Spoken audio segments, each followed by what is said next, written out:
National Air Tour up 2 years ago. All right, the back black one looks like that'd be very, very dark blue. While my table is going to traffic over here down to this right now. The 56,000, sometimes called the Model T. Jim O'Boy. All right, by a trio of lights over here. This particular aircraft was operated as a crop duster. It's metalized and actually got a lifetime. The problem with the shorter found there was corrosion. And just cut me down. And I burned into my reserves. Now you go into contingency. You talk about sleepless nights. Oh yeah, like Larry said, when you're over that ocean all by yourself out there, it's a lonely, lonely feeling. These numbers going around in your head. Doubt. Yep, look at the way.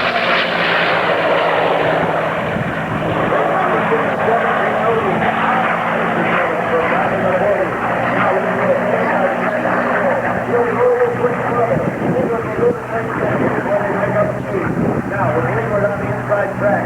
He owns that inside track on the left Odegaard, which he did, got behind him. Then from behind, he got in front of him. There is nobody else. There's no dirty air out in front of Odegaard in that red and white Corsair. The Heinz 57 Special. Leeward does not like to see sheet metal in front of him. He doesn't like to see that round the ring collection. He's still high tackle, fellas. It's the middle.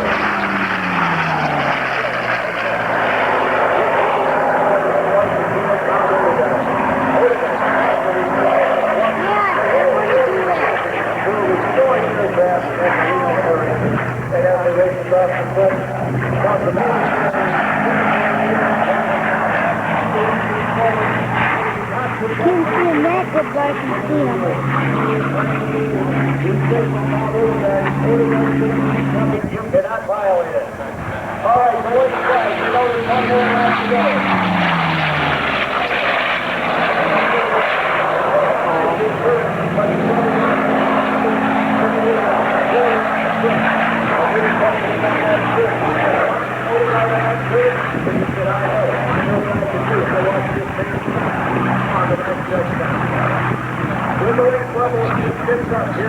Gets the edge on some of these guys who thought they had it. Here comes Odegaard. Does he have enough to get by the checker flag? Not this time.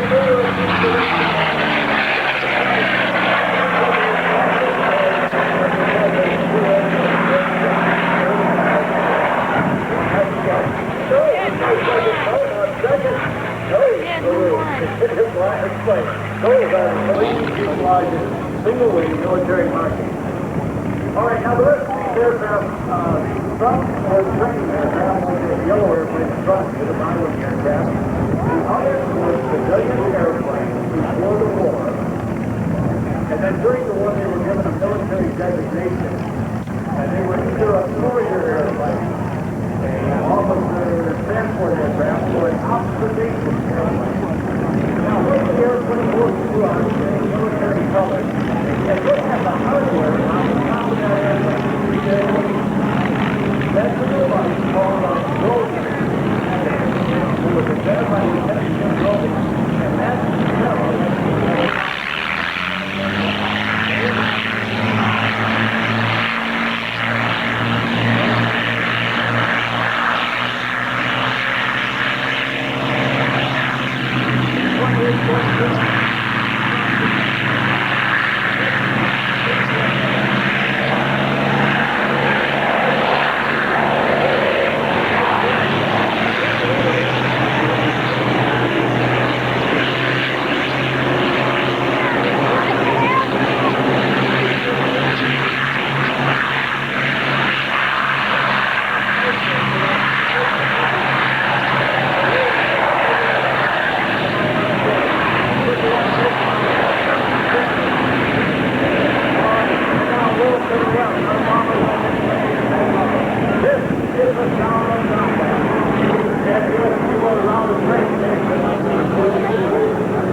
Mount Odegaard in Ford Mustang convertible, flying the checkered flag. All right, well to the left.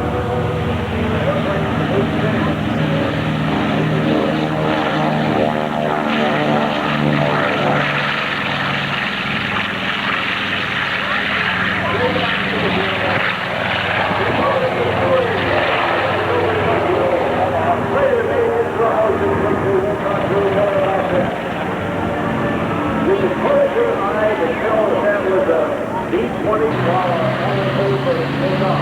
Look at the person going through the left hand. We got it. And have on the takeoff plate.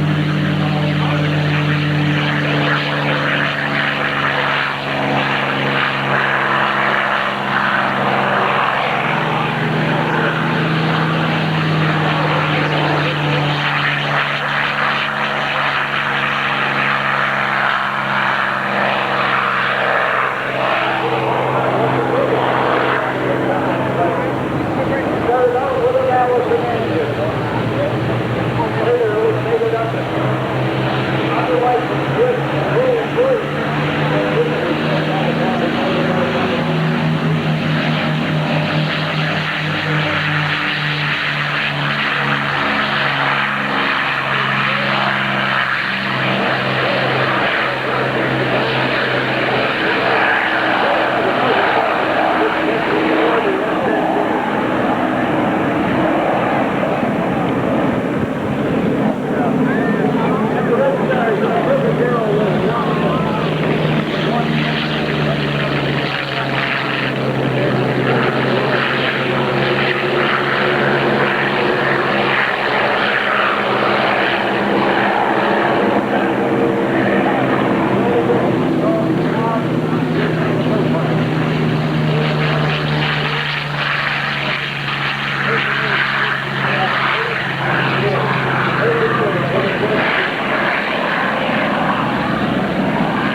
We fought against the Japanese for the Chinese.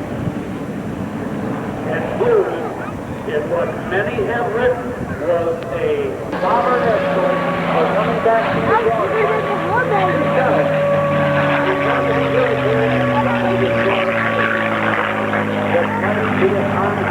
Allied soldiers.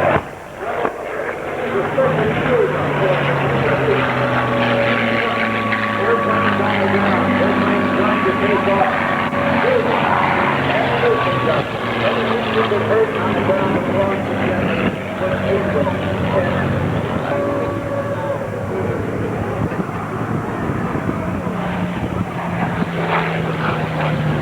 As we look to the south, ground vehicles approaching the battleground area where the aircraft are strafing.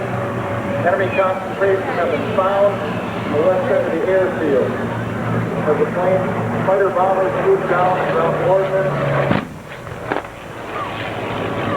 gunfire, the ground troops go up with units of airborne Army infantry. Yeah, they got it from the corner left. Employ spawn fire on the enemy position.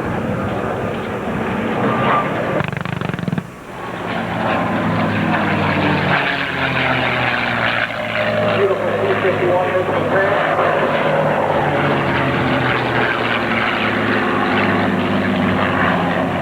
C-51 was a superior aircraft in World War II. Full ground support was developed during World War II.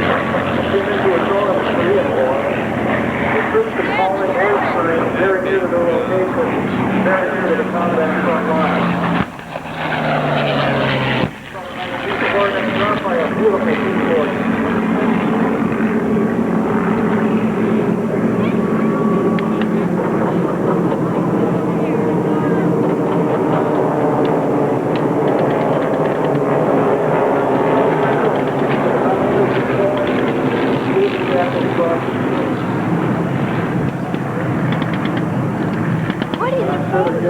Many high signs to their Army Air Corps friends in the air, giving them full support and keeping their casualties down.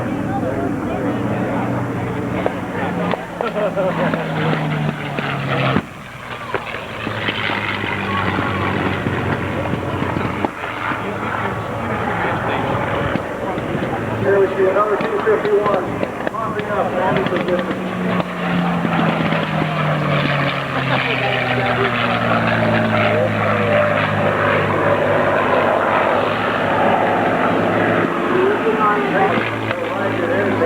With a steam engine, overheated engine to the ground. Toward the end of the war, the Allied Air Force was dominating the sky. We will continue to play the damage on our flying high on my head, I was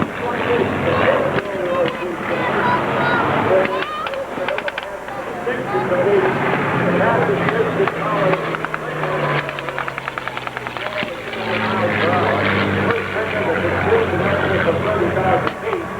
And after World War II, we were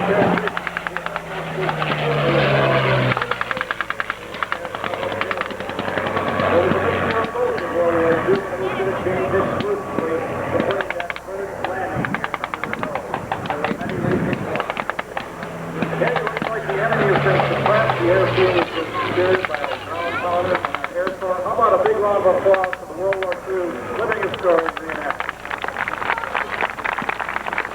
You can see the World War II reenactor encampment, north end of the field, just west of Warburg Central. Come down, feel, taste, and smell what it was like for the World War II pilots of World War II, what they wore, and how they lived. Thank you. Now, yes, thank you so much. Mine is to your left. Coming in here, the helicopter on the floor.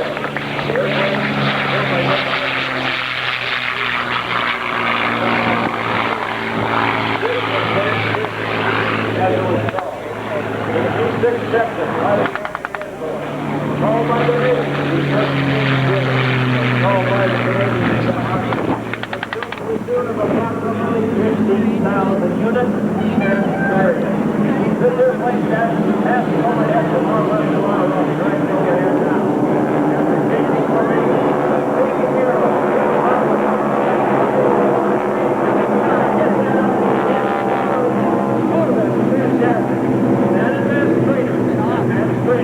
responsible for teaching more Allied pilots advanced training than any other airplane ever had or probably ever will. Now we can say that because there are never really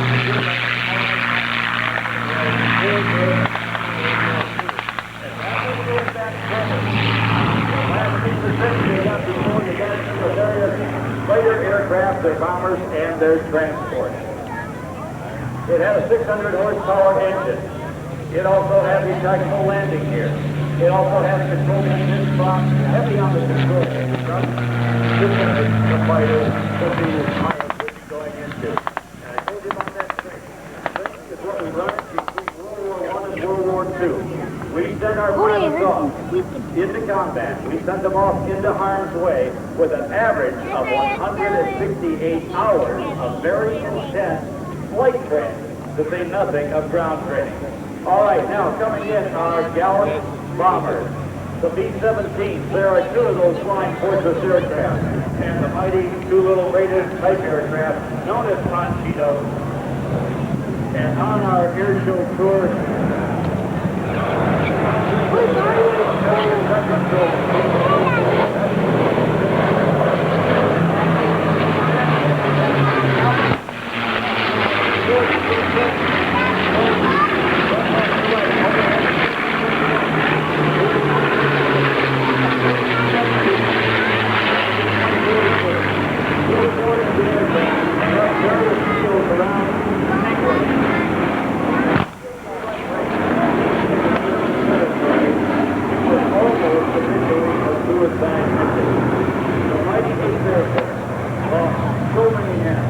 every time the B-17 or B-24 went down, very nice would lose their lives.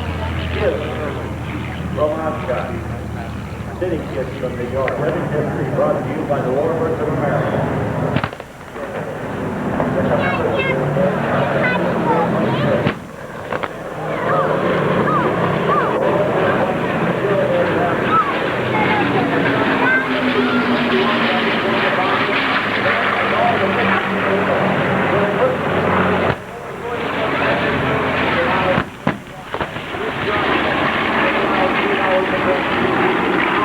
Good. bombers deep into German territory, and German fighter pilots thought twice about trying to attack a B-17 or a B-24 covered by T-31, T-47, or T-38. Rich Gibson is providing our explosives today, just like he is also providing explosives. Okay, coming from our right to our left, the smoke. The theater that was about 86 seconds. No name says they were built. This fury of Texas may take an hour and a half more work. All together that day by the Navy. Yes, this was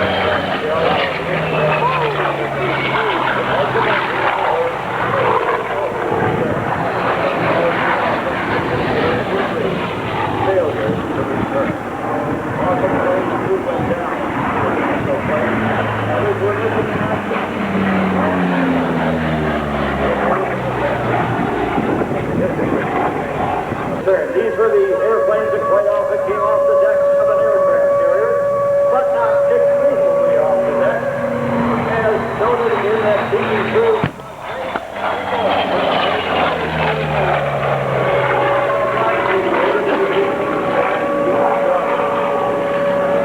They flew the Grumman, Navy and Marine Corps aircraft. They flew the Camp 140 aircraft.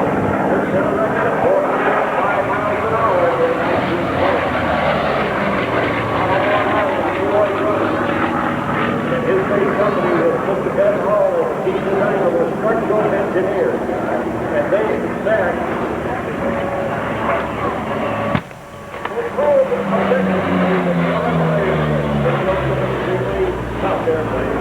that twin engine airplane, arcing around to your left, turning right to the Grumman OB-1 Mohawk, an intelligence gathering aircraft.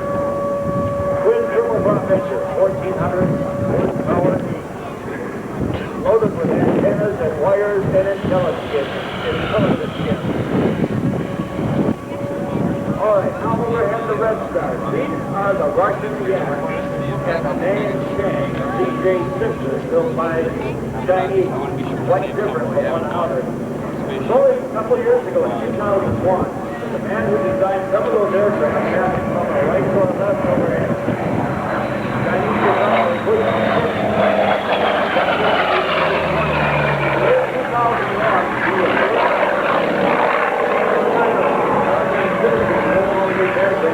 offered to take him for a ride.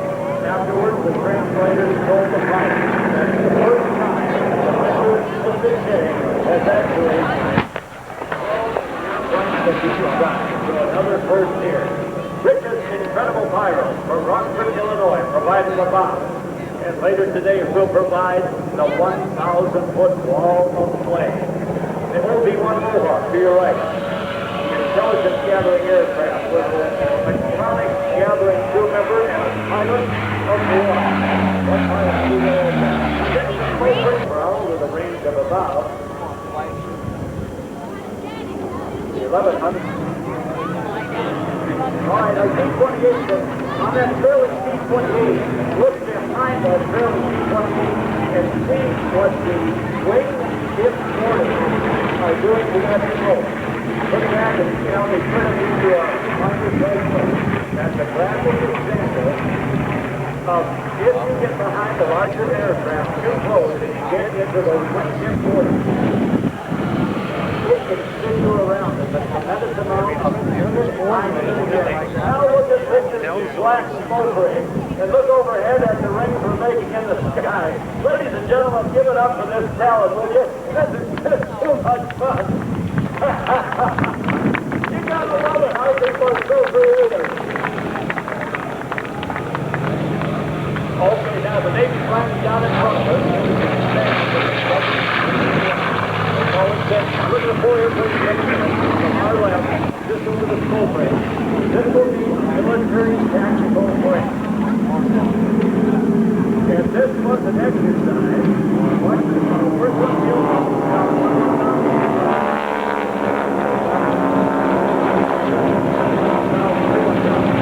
The only thing the soldiers would see was able to fly as quickly as possible, as efficiently as possible, and stay out of the dangerous parameters of a friendly airport that is surrounded by the enemy. Smoke rings in the sky, talented pilots flying, and now you see those series of things.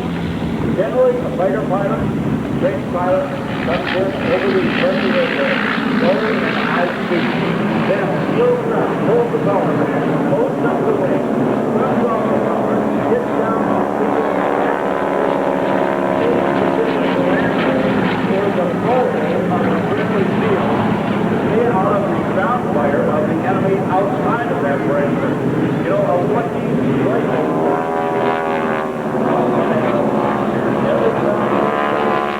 Every time look at this one. As they peel out of the echelon.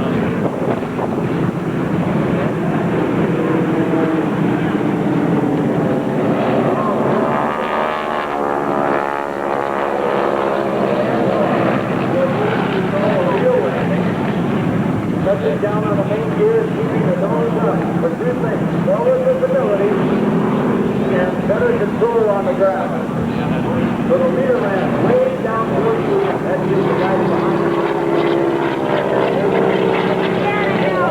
As soon as it's feasible, it will land backward.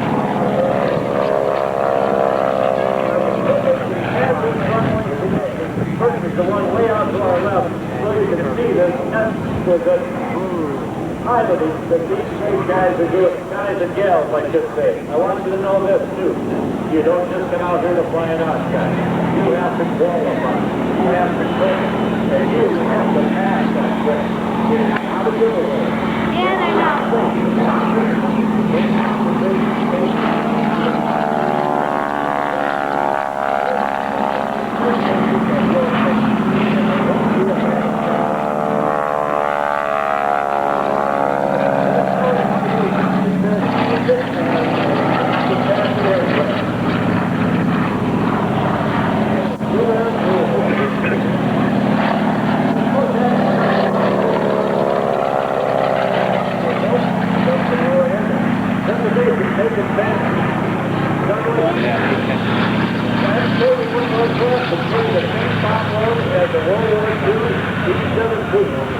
High overhead now, with the smoke on.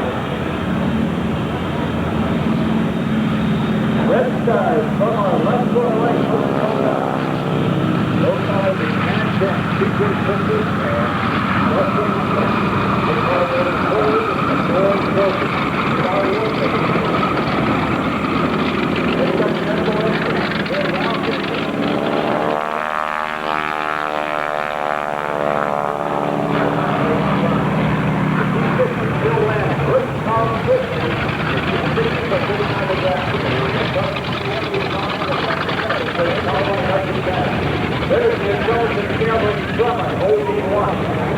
Brand new thing taking place in Germany in terms of fighter aircraft. They had developed a jet. And jets were going to change in a revolutionary manner how we thought about combat aircraft.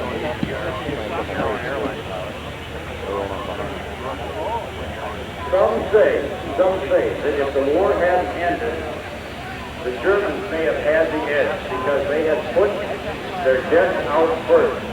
And clearly the most impressive thing that happened is that you had approximately another 100 miles per hour of speed over any piston power propellant-driven aircraft. In fact, in talk by General Chuck Yeager, he told us that if you were going to go fight a German jet with a B-51, he said, if I saw one in the air, I would get on his tail and dive and full throttle. Then I would come along. And in 2 seconds,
was words that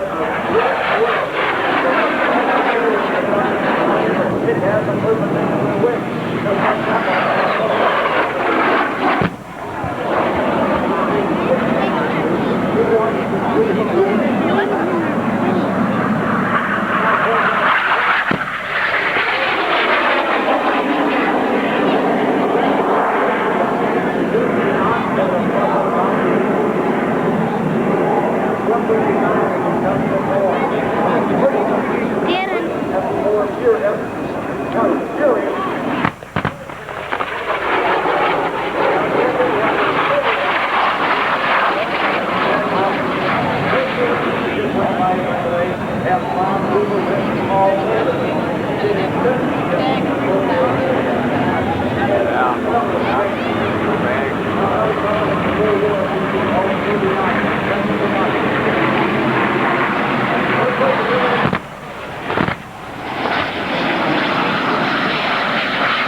That pretty much was the greatest percentage of the success.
And again, like I was saying, this thing is extremely noisy.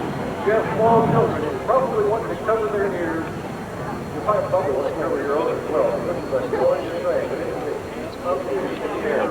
Landing gear. I believe he's got to slow down now. We're about to see the detailed overshoot and hover of Captain John Brett Kavner, EAA 311 Tomcat. Let's watch.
Here we go.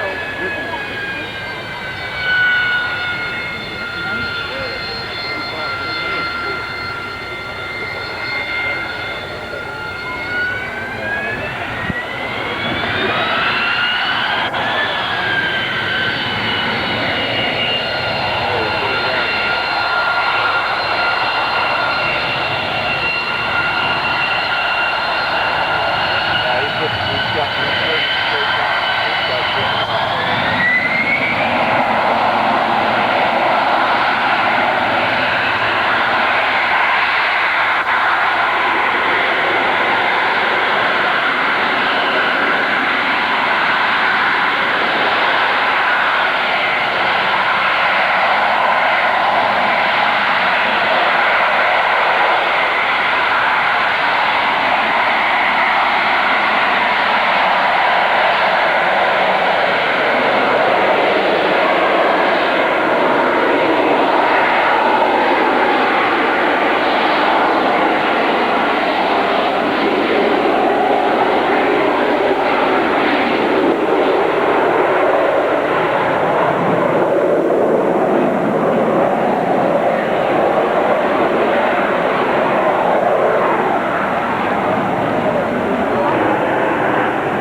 excitement today.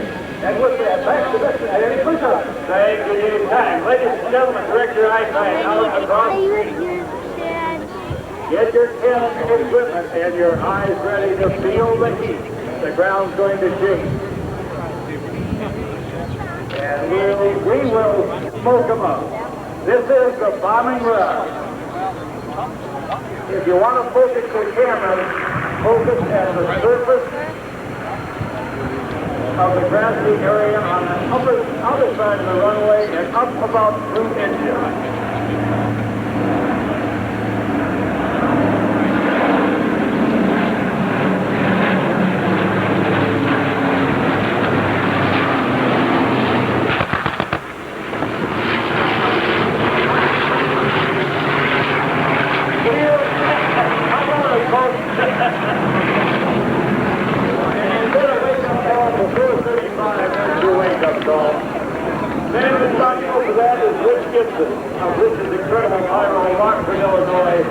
Recipient of the Art Journal Award for showmanship for his expertise with dynamite and gasoline.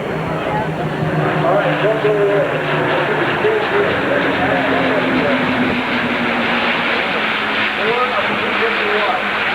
We'll be flying down river and healing off the high-dive bombers as we get ready for our tribute to veterans of the past.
Gallery in our most prestigious national museum has a chance to come here immediately before and demonstrate it to the public and the people of Oshkosh, and I'm very, very proud to be able to do that. Thank you, Austin. We're very proud to be elected. No, not these two are about He's going to make flyers. So let me just describe a little bit. On a normal space flight, the airplane's a lot heavier. It has a lot more fuel in the White Knight, and also it has about 4,000 pounds of propellant in the Spaceship One, or about 3,500 pounds of propellant in Spaceship One. So we're running a little bit light here, but we'll be doing this demonstration primarily in military power. The White Knight always takes off in military power, but it uses its afterburners only to climb above 35,000 feet. We try to launch the space flight as high as possible. We usually launch about 48,000 feet. We try to get as close to 50,000 as we can. But here they're coming over for a low-speed pass, and he'll probably do kind of a dual flying out of this.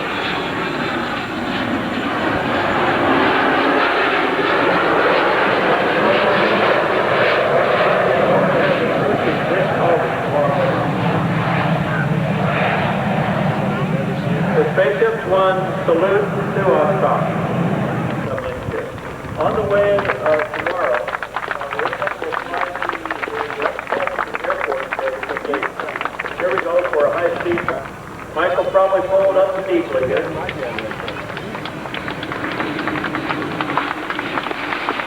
Maybe you won't. I didn't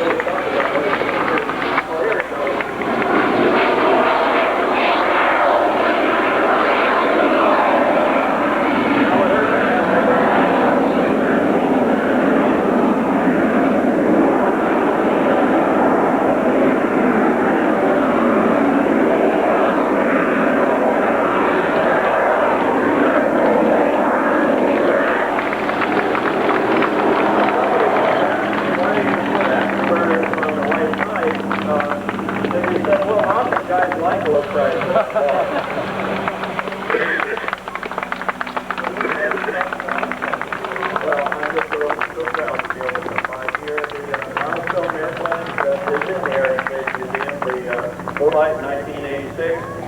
We brought it here to Oshkosh, and it was here for the whole week, just before it went to the airspace station. Well, we're really proud to be done this again. It's such a part of the EAA. We don't have time to tell you.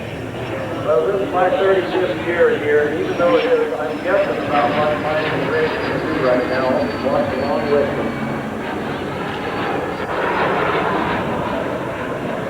Kind of a great little bird, huh? The real beauty of this combination is watching it making contrails at 48,000 feet just before launch, and then watching that big rocket plume as it just pulls away. That's the thing that really gets you cheering. Now he has brake steering, and he also has steering on one of the nose wheels. The right nose wheel has hydraulic steering. And the airplane weighs about 19,000 pounds made in care for space flight, but it doesn't have any hydraulic system at all. The landing gear goes up and down with pneumatics using the same system that drives the feather up and down on the spaceship.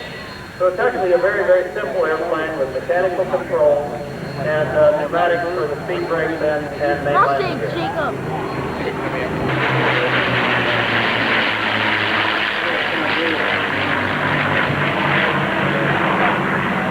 Thank you, Rob. So appreciate getting the chance to tell the people about our airplane. And next flight is tomorrow. The entire air show left to go. We haven't sung the anthem yet today. We're recovering some of the fighters in front of us, and we will continue with the show. Let's tell a fervent dance story that was told to me. The best I can remember it. We were in San Diego at the beginning of April for a meeting of the United Experimental Test Pilot. We were giving a paper there. And the last evening we were there, we had a banquet. It was very fancy, very formal. And Bert was the speaker.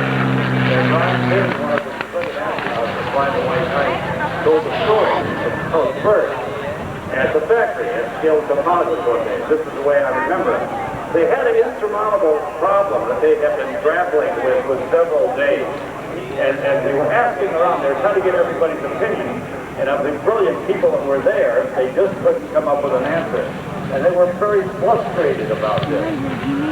So without the solution, they said, well, let's go see what Bert says. So they all trooped over to Bert, and they said, look, we got this problem. We can't find an answer for it. And they proposed to him the solution. They said, well, okay, here's the problem. Bert, what do you think? And Bert glanced at his watch and he said, I think it's 3 o'clock, and if we leave now, we can get 9 holes in. That's how they solve problems at Skilled Composites, using the F word. And as Bert says, F-U-N.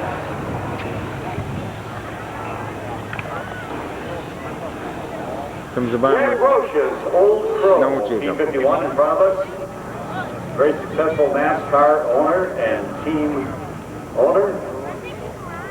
Owns P-51. Let's see, owns the T6 Texan. Flies about every day that the weather will allow. Jack says, I don't golf, I don't fish, I don't hunt. Flying is my relaxation. Must be working his team. His NASCAR teams are taking some serious behind.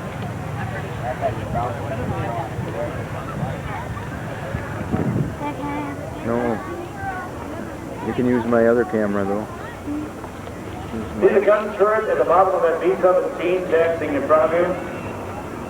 It's a very claustrophobic area. Generally, the guys that occupy that turret for about 5'5" or 5'6" at the maximum, 120 to 130 pounds. That's about what the space would allow in that turret.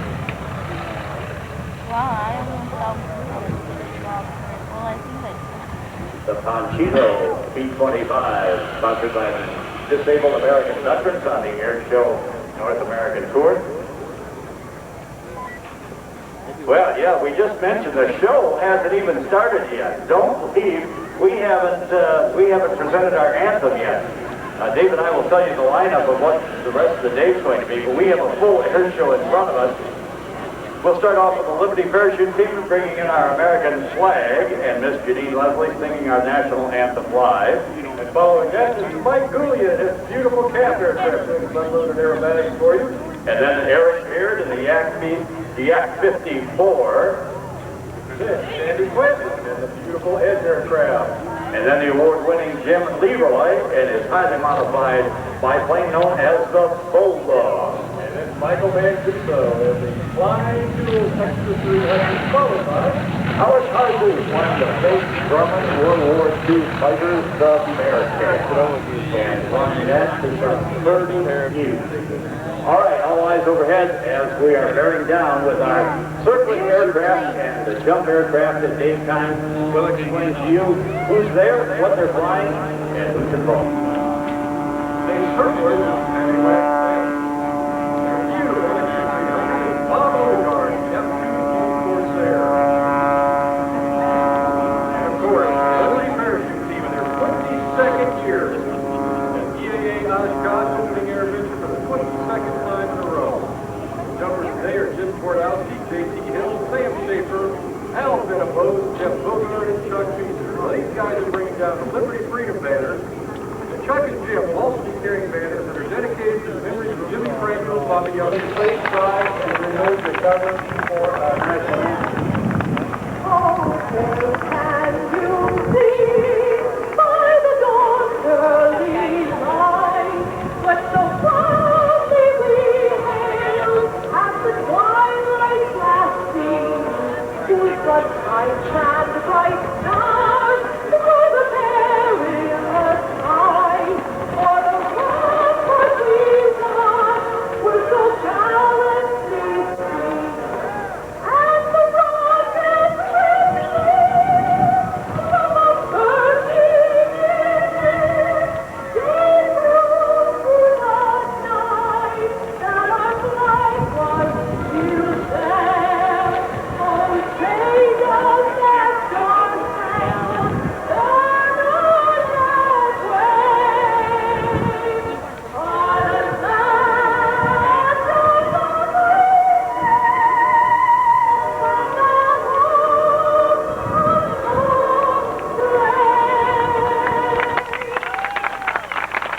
How about that, ladies and gentlemen? Janine Leslie. Great job.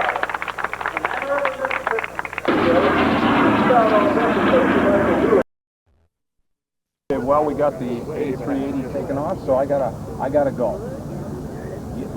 Yep. You have a good weekend. See ya. You bet. Bye now.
Now, 6 floors positioning for emergency parcel in one. You'll decelerate the aircraft to maximum fullback speed and alpha max. Basically hold the altitude on the tower and comes past at around about 105 knots. Yeah. 105 knots airspeed.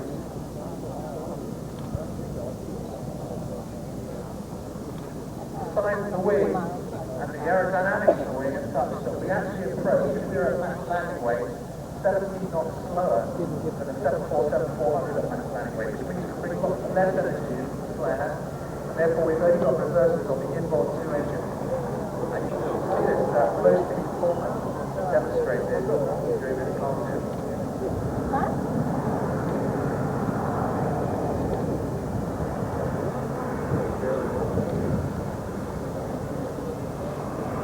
Into the 58.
Absolute silence as we come down the final turn for the final approach, and we go around and back to Milwaukee.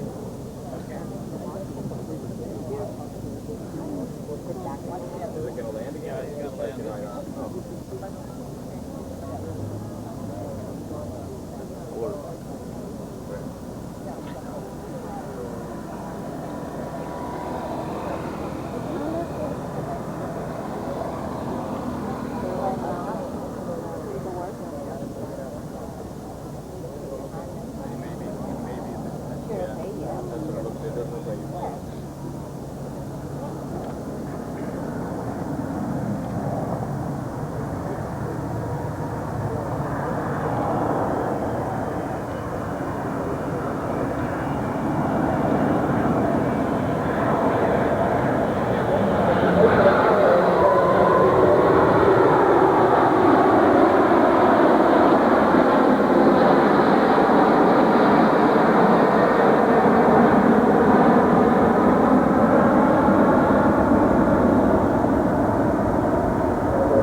There's a full emergency operating room with doctors on board.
way, a normal C5 without entering fuels used to be able to go from Dover, which was our main port on the east, and go just as far as Maine.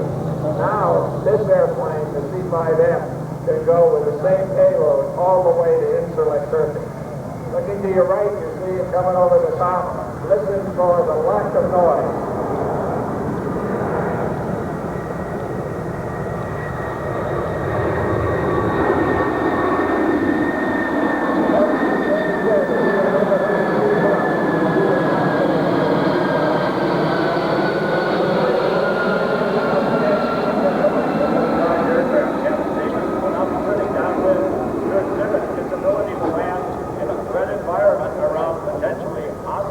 Combat locations. Today's arrival in Miles departure of the C5M will showcase its improved flight capability provided by the new engines and other upgrades. Today you're going to see in our single low-speed configuration pass with a turn down to a landing. The power of the aircraft will perform a static takeoff and maximum takeoff power on its way back to Dover Air Force Base. It'll lift off the ground. I can't believe this, John. Lift off the ground in 2,000 feet. Green engine is the centerpiece of the C5 fight. Each new General Electric CL6 engine produced more than 50,000 pounds of thrust. That will provide 202 pounds of thrust for the entire aircraft. The M model Super Galaxy has 58% greater climb rate to its initial cruise altitude and is 38% higher than the current C5. This improved capability will enable the C5 bigger asset, reducing the requirements for fuel and other resources. A ramp in the rear, there'll be a ramp in the front, and as you go up the back ramp, about 15 minutes later, you'll come out the front ramp. We urge you to do that while you're here. You will appreciate the immense size of this truly unique national asset. And again, Lockheed, man, they are so out there all the time in so many ways. They'll be making their way towards Aeroshell Square, and as they come in, they'd appreciate a wave from you. It will stay noisy, of course, and they will be taking off tomorrow, Saturday. And I've got here that's going to be about 6 o'clock tomorrow. And that means that all day today, after they get the aircraft secured, and all day tomorrow, it will be open for your enjoyment. You can check those new engines. You can meet the crew members. And out in front of you, Paul Tuttle Sr., television star from Orange County Choppers, and Greg Poe, star from...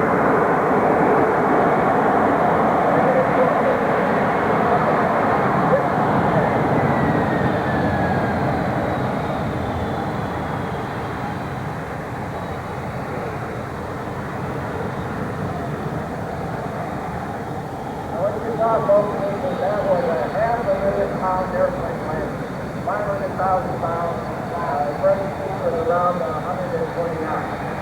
For those of you that are pilots, you can view the effective figure and show the difference between the C5A and the C5M. So let's just take it off of a high altitude airport, let's say at 6,000 foot altitude, and it's a hot day, 90 degrees, which happens in some parts of the world. A normal C5 requires 14,000 feet of runway to get airborne. The new re-engined airplane only requires 8,000 feet to get airborne. During the landing,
Teresa will take the post. This one is called the side step. So get Teresa on the way, on the deck, anyway.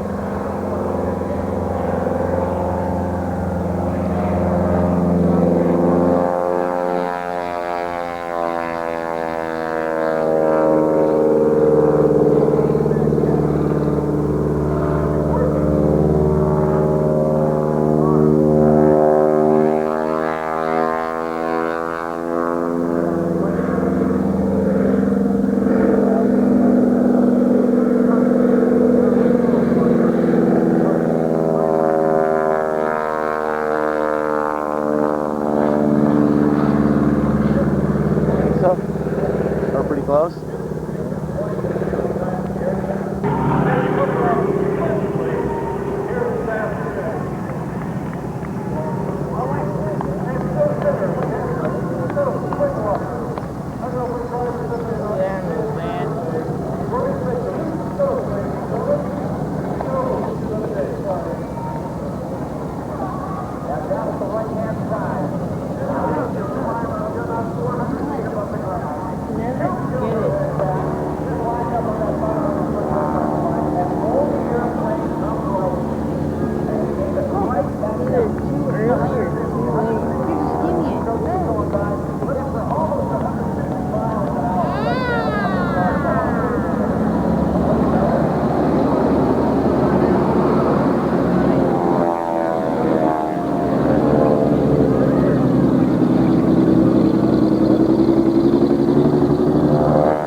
Give it up for this.